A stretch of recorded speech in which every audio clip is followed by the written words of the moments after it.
आप सभी का हिंदी ट्यूटोरियल क्लासेस में स्वागत है। आज हम लोग हिंदी व्याकरण के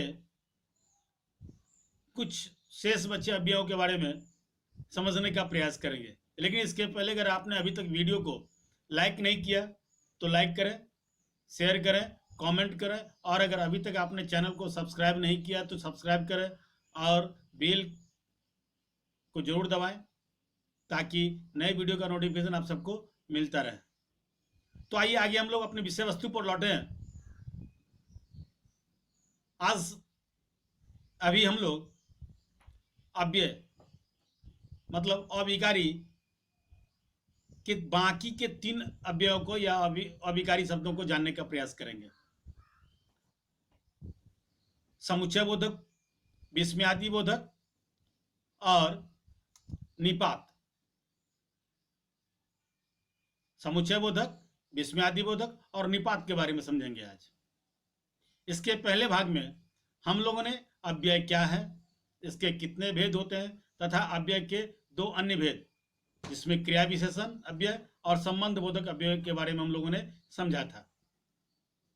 आज अभी शुरुआत करते हैं समुच्चय बोधक अव्यय से।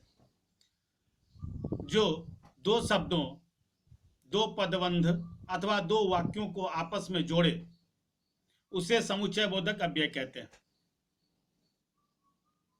फिर समझ लें, जो 2 शब्दों, 2 पदबंध अथवा 2 वाक्यों को आपस में जोड़े उसे समुच्चय बोधक अव्यय कहते हैं। समुच्चय बोधक अव्यय को योजक भी कहा जाता है।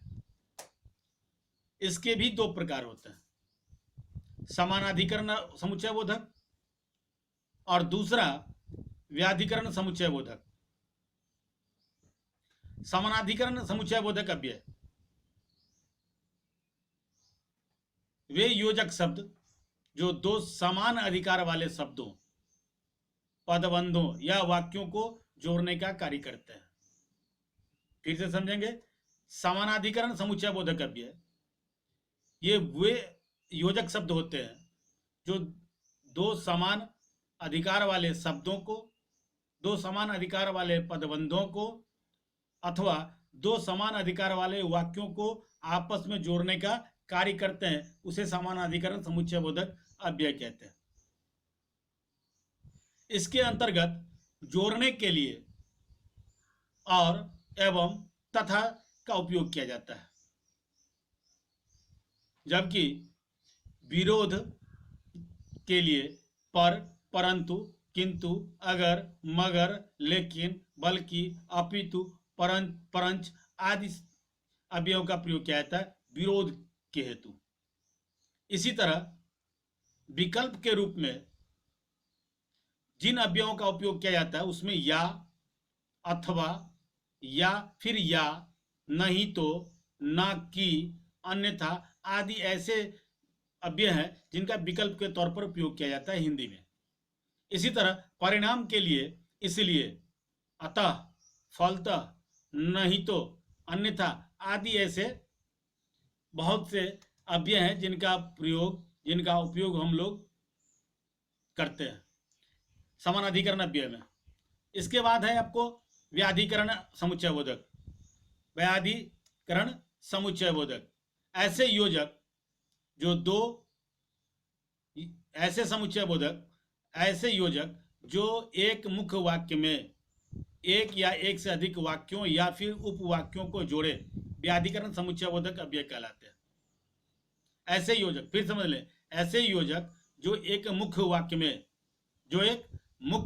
में एक या एक से अधिक वाक्यों या फिर उपवाक्यों को जोड़े उसे व्याधिकरण समुच्चय बोधक अव्यय कहते हैं। व्याधिकरण समुच्चय बोधक अव्यय भी 4 तरह से होते हैं। इनके भी 4 प्रकार होते हैं।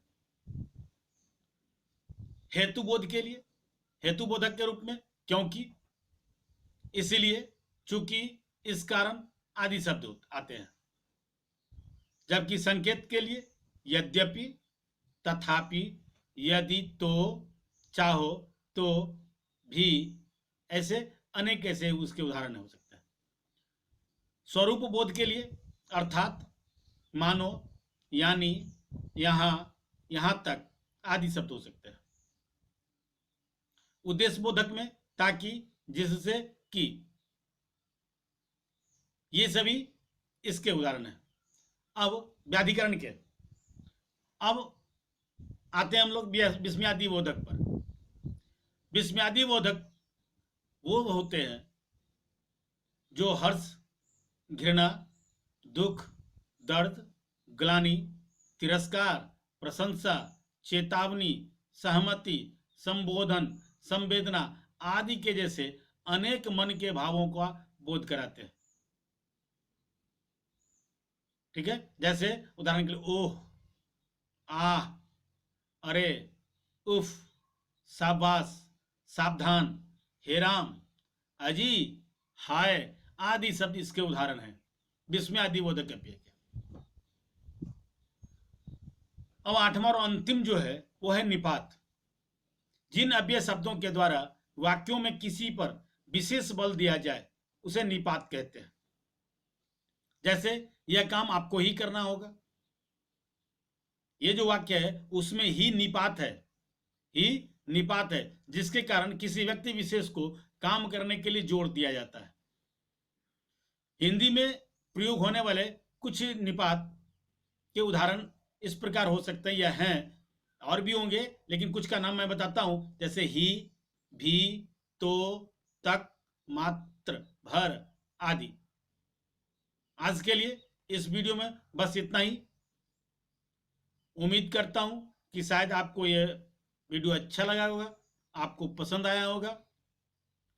अभी के लिए बस इतना ही, शेष अगले भाग में। आप देखते रहिए हिंदी ट्यूटोरियल क्लासेस। आपने अगर वीडियो को अभी तक लाइक नहीं किया तो लाइक करें, शेयर करें, कोई सवाल हो तो कमेंट बॉक्स में अवश्य लिखें, और अगर अभी तक चैनल को सब्सक्राइब नहीं किया तो चैनल को अवश्य सब्सक्राइब करें, बेल आइकन भी दबाना न भूलें, ताकि समय से नए वीडियो का नोटिफिकेशन आप सबको मिलता रहे। आप देखते रहिए हिंदी ट्यूटोरियल क्लासेस। धन्यवाद।